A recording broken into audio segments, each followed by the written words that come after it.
If you're over 60 and suddenly find yourself getting tired from things that used to feel effortless, walking through the grocery store, climbing a few stairs, carrying a laundry basket, or even cooking dinner, there's one mistake you don't want to make: automatically blaming it on getting older. Some changes in stamina are a normal part of aging, but a noticeable change in how easily you become tired can sometimes be your body's way of telling you that something has changed. The important question isn't simply, why am I tired? It's, why is this task harder for me now than it used to be? And that difference can tell you much more than you might expect. Think about an ordinary morning. You get dressed, make breakfast, walk to the mailbox, and perhaps go up a flight of stairs. None of these things used to require much thought. But lately, you notice yourself stopping halfway up the stairs.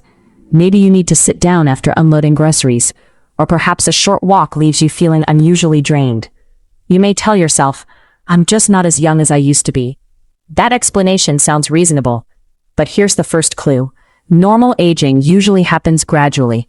A noticeable or persistent decline in your ability to perform everyday activities deserves attention, especially if it represents a real change from your usual baseline. One possibility is something surprisingly simple. You may have lost some muscle strength and conditioning without realizing it. This can happen after an illness, an injury, a period of inactivity, or simply spending more time sitting. When your muscles become less conditioned, ordinary activities require more effort. Your heart and breathing system may have to work harder for the same task, and suddenly a trip around the grocery store feels like exercise. This doesn't automatically mean something is seriously wrong. In many cases, it means your body has become less efficient at an activity you once performed automatically. But there's an important catch. Fatigue and weakness are not exactly the same thing. Fatigue is the feeling that you don't have enough energy to continue. Weakness is a reduction in your actual ability to produce force. For example, you might feel exhausted after walking across a parking lot, even though your legs are physically capable of moving normally. Or you might notice that lifting a familiar object has genuinely become harder. Paying attention to which experience you're having can help you describe the problem much more clearly to a healthcare professional. And that description can be surprisingly useful because fatigue has many possible causes. Another overlooked possibility is poor sleep. You can spend 7 or 8 hours in bed and still wake up feeling as though you barely rested. Snoring, repeated nighttime awakenings, discomfort, frequent trips to the bathroom, stress, or sleep disorders can interfere with restorative sleep. Sleep problems can show up during the day as low energy, difficulty concentrating, irritability, or a strong need to sit down. If you regularly wake up exhausted despite giving yourself enough time to sleep, don't simply assume that core energy is part of aging. Your sleep quality may deserve a closer look. Then there's something many people never connect with everyday tiredness: anemia. Anemia means your blood doesn't have enough healthy red blood cells or hemoglobin to carry oxygen efficiently. Depending on the cause and severity, it can contribute to fatigue, weakness, shortness of breath with activity, dizziness, or reduced exercise tolerance. In older adults, anemia has many possible causes, including nutritional deficiencies, chronic conditions, blood loss, and other medical problems. That doesn't mean tiredness automatically means anemia. It means persistent unexplained fatigue is one reason a healthcare professional may consider checking for it, rather than simply saying, "You're getting older." And there's another category that deserves attention: your heart and lungs. Suppose you used to walk several blocks comfortably, but now you become unusually short of breath after a much shorter distance. Or you feel exhausted performing a task that previously required little effort. That change can have many explanations, including reduced conditioning, but heart or lung problems are also possibilities that shouldn't be casually dismissed. Especially important are symptoms such as chest pressure or pain, severe or rapidly worsening shortness of breath, fainting, or sudden weakness. Those symptoms can require urgent medical attention rather than a routine conversation at your next appointment. There's also a quieter culprit that can be easy to overlook: medications. Many older adults take several prescription or over-the-counter medicines, and some medications can contribute to tiredness, dizziness, or reduced alertness. That doesn't mean a medication is wrong for you, and it certainly does not mean you should stop taking anything on your own. Instead, if your fatigue began after starting a medication or changing a dose, make a note of that timing, and discuss it with your doctor or pharmacist. Sometimes the most useful clue isn't found in a symptom itself, but in when the symptoms started. The same idea applies to your appetite, weight, and daily habits. Have you unintentionally lost weight? Are you eating much less than you used to? Are you drinking enough fluids? Have you stopped doing activities because you're tired, and then become even less active because you're doing fewer activities? That last cycle can be especially important. You feel tired, so you move less. Moving less reduces your conditioning. Then ordinary movement feels harder, which makes you even more tired. Suddenly, something that started as a small change can become a major limitation in daily life. But this is where the story changes. Feeling tired from simple tasks doesn't tell you what the cause is. The pattern does. When did it begin? Is it getting worse? Does it happen only during physical activity, or even while sitting? Are you short of breath? Do you feel dizzy? Has your sleep changed? Are you experiencing pain, fever, appetite changes, or unintended weight loss? Did you recently have an illness? Have your medications changed?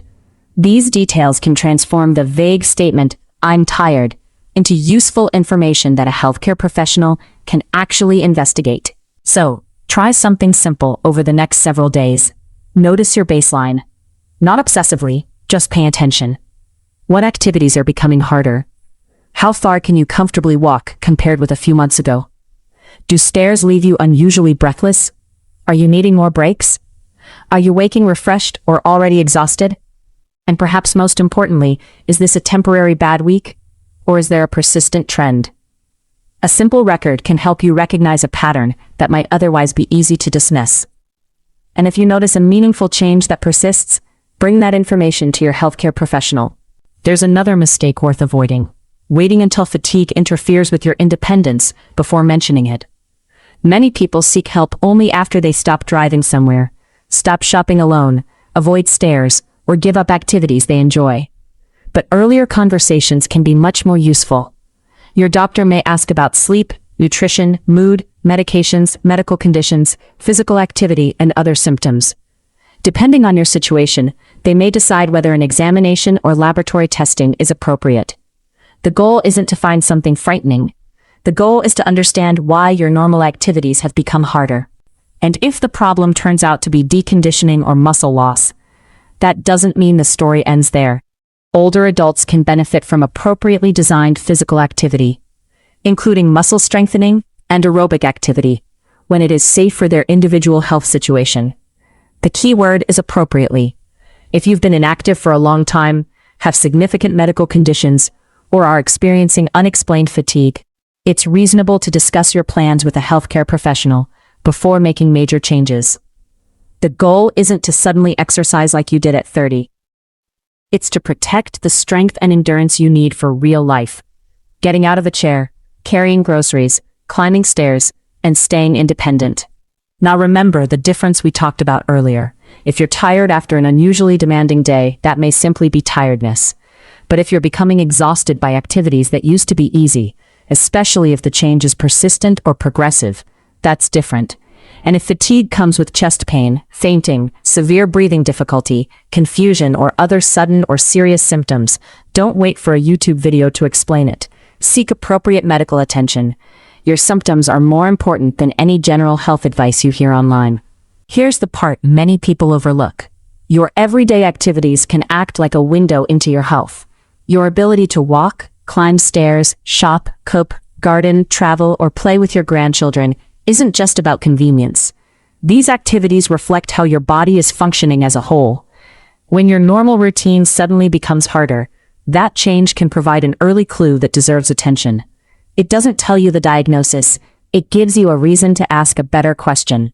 And that question is not, what disease do I have? It's, what changed? Maybe your sleep changed. Maybe your activity level dropped. Maybe you're not eating enough.